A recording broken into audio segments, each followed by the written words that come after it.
Last video, we talked about the holidays, COVID, and what could happen if people didn't follow Centers for Disease Control and Prevention guidelines. Now, with Thanksgiving behind us and the state's latest numbers in, we're getting more of a sense of how the coronavirus will impact us throughout the end of the year. But in order to understand that, we need some context. My name is Joseph, and this is AJC in Context.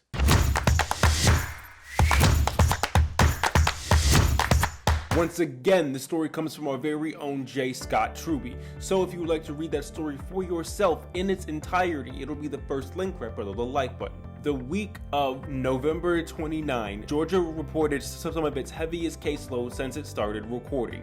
In fact, the State Department of Public Health, or DPH, reported 5,777 net new confirmed and antigen positive cases on Wednesday, December 3rd. And that figure does not even represent the potential fallout from Thanksgiving. Public health officials say it's likely too soon to know what impact the Thanksgiving gatherings and travel might have had on Georgia's coronavirus epidemic. Nancy Needham, a spokeswoman for DPH, said Wednesday's figures reflect a, quote, lag in reporting over the Thanksgiving and the weekend, but Georgia, she says, quote, shouldn't be seeing too much more of that. Now, the 7-day rolling average for Georgia's confirmed cases and antigen positive cases is only about 10% lower than the peak confirmed cases during the state's summer surge. Now, the positivity rate for the PCR test is also currently lower than the summer, suggesting Georgia's testing network is capturing more cases now. Now, according to the White House Coronavirus Task Force, Georgia is still in the red zone.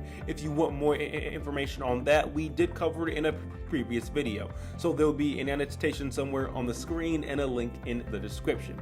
Now, the White House Coronavirus Task Force said Georgia is currently ranked 48th or 4th best out of all 50 states and Washington, D.C. for a rate of new cases within 7 days that ended on Friday, and that ranking has remained unchanged for the past 3 weeks. In the task force's latest report, it said 70% of Georgia counties have moderate to high rates of virus transmission, and the task force went so far as to say if you are under 40, you need to assume you became infected during the Thanksgiving period if you gathered beyond your immediate household.